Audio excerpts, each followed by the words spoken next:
कि सेट थोड़ा चेंज है, सेट चेंज नहीं बल्कि पूरी जगह ही चेंज है। बिल्कुल जी, मैं आई हूँ लाहौर और लाहौर में थोड़ा सा कुछ काम था अपना, मैंने कहा वो भी हो जाएगा। साथ साथ मैंने सोचा कि आप लोगों को थोड़ा जो वाघा बॉर्डर है वहां की सैर भी करा दी जाएगी। खैर वाघा बॉर्डर तो मैं अभी तक नहीं गई हूँ, कल जाऊंगी, यानी कल ट्यूसडे मेरा इरादा है वाघा बॉर्डर जाने का। बड़ी सख्त टाइमिंग है भाई, इतने बजे आना है और इतने बजे निकल जाना है, और इसलिए जो है वो मुझे एग्जैक्ट टाइम पे वहां पे पहुंचना पड़ेगा। और फिर मैं देखूंगी कि वहां पे कुछ रिकॉर्डिंग हो सकती है या कुछ पिक्चर्स बन सकती हैं, तो बिल्कुल डेफिनेटली आप लोगों को जरूर दिखाऊंगी। खैर हम बढ़ते हैं आगे, और आज की न्यूज की तरफ हम अगर चलें तो सबसे पहली न्यूज जो हमारे पास है वो जी हम बात करेंगे, थोड़ी सी फिल्मी बात कर लेते हैं, उसके बाद सीरियस बात तो खैर होती ही रहेगी। खैर वो बात भी मुझे इतनी सीरियस नहीं लग रही जो मैं आगे करने जा रही हूँ, लेकिन फिर भी आप अगर कहते हैं तो मैं उसको सीरियस ही कह लूंगी। लेकिन फिलहाल मैं ये बता दूं कि जी मायरा खान जो है एक्ट्रेस, उनकी अपने दोस्त सलीम करीम के साथ जो है शादी हो गई है। जी हाँ, मायरा खान की शादी की न्यूज आज चल रही है सुबह से धड़ाधड़ बड़ाबड़ बड़ाबड़।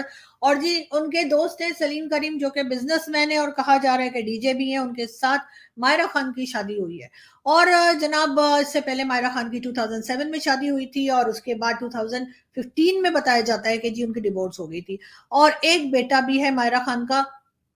अब जो है वो मायरा खान की ये सेकंड मैरिज है। और सलीम करीम साहब जो है उनके बारे में बताया जा रहा है कि वो एक बड़े बिजनेसमैन है, बहुत बिजनेसेस वगैरह हैं उनके, इसके अलावा वो डीजे भी हैं। और खैर हम मायरा खान को बहुत मुबारकबाद पेश करते हैं उनकी शादी के मौके पर, और उम्मीद करते हैं कि हम मायरा खान को इसी तरीके से जो है वो अच्छे अच्छे टीवी प्लेज में और मूवीज में देखते रहेंगे, और साथ साथ वो अपनी घरेलू जिंदगी भी बहुत अच्छी गुजारेंगी। हम आगे बढ़ते हैं, और हम आपको ये भी बता दें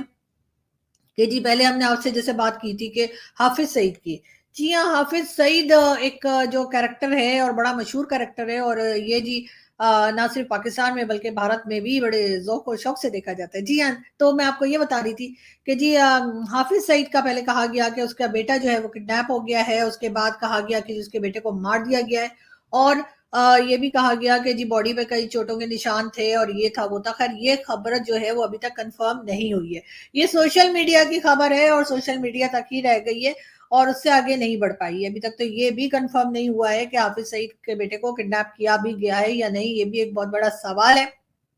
जो कि लोग कर रहे हैं, लेकिन जाहिर है इस बारे में कोई कुछ जानता नहीं है, अभी तक कुछ भी कंफर्म नहीं है। तो इसलिए हम इस बात को यहीं पे छोड़ देते हैं और इस बात पे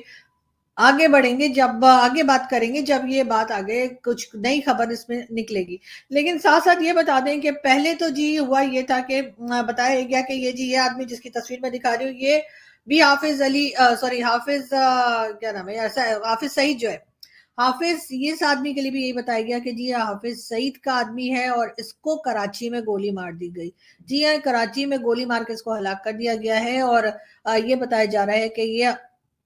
ये भी हाफिज सईद का आदमी है, और हाफिज सईद का काफी क्लोज आदमी था, काफी उसका जो राइट हैंड हमारे यहाँ बोला जाता है ना जी, राइट हैंड है। जी हाँ बिल्कुल, ये राइट हैंड है हाफिज सईद का, और इसको भी बताया जा रहा है कि इसको मार दिया गया है। उसके बाद जी बारी आती है एक आदमी की, और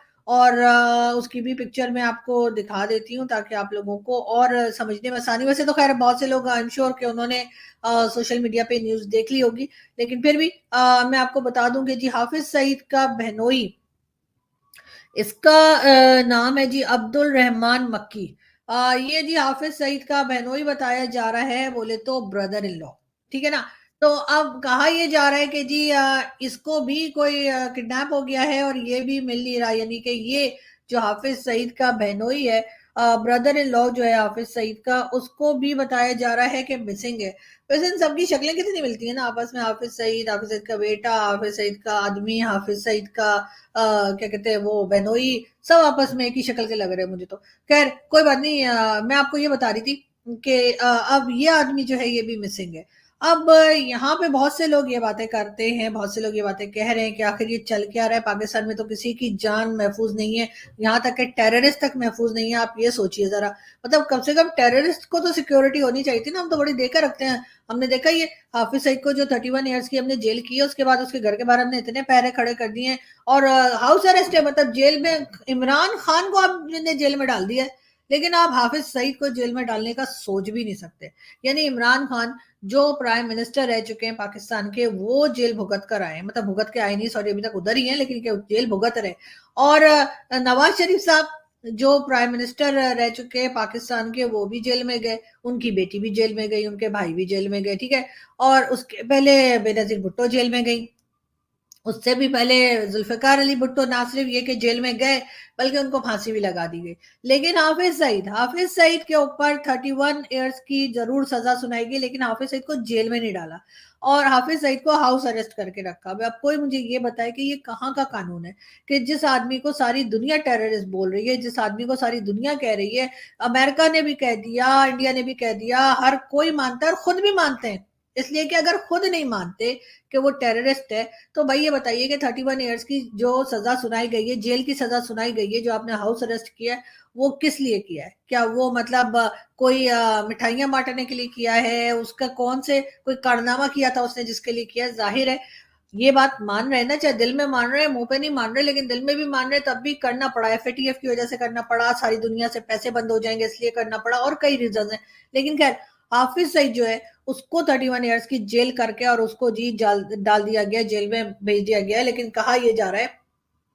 कि वो जेल में नहीं है, बल्कि वो हाउस अरेस्ट है, यानी वो घर के अंदर उसको सारी फैसिलिटीज दी जाएंगी, चाहे वो इंटरनेट हो, चाहे वो व्हाट्सएप हो, चाहे वो टीवी चल रहा हो, जो मर्जी का है। और कभी कभी तो खैर बाहर वो हवा खाने के लिए भी निकलता है और दिखाई भी देता है, और उसके ऊपर भी लोग वीडियोस बना चुके हैं। लेकिन बात सारी ये है कि इस वक्त हाफिज सईद का बेटा पहले बताया गया कि गुम हो गया, उसके बाद या अगवा हो गया, उसको किडनैप करके ले गए लोग, उसके बाद बताया गया उसका खास आदमी, बोले तो राइट हैंड, ठीक है ना, हाफिज सईद के राइट हैंड को जी गोली मार दी गई वहां पर कराची में। और उसके बाद अब जी हाफिज सईद का बहनोई, हाफिज सईद का ब्रदर इन लॉ, वो मिसिंग है। तो इस हिसाब से तो मुझे ये लगता है कि इस वक्त पाकिस्तान में अगर किसी की जान खतरे में है, तो वो ये टेररिस्ट है जिनकी जान जो है वो खतरे में। अब इन टेररिस्ट की जान खतरे में है, लेकिन बात सारी ये कि ये हो क्या रहा है, ये चल क्या रहा है।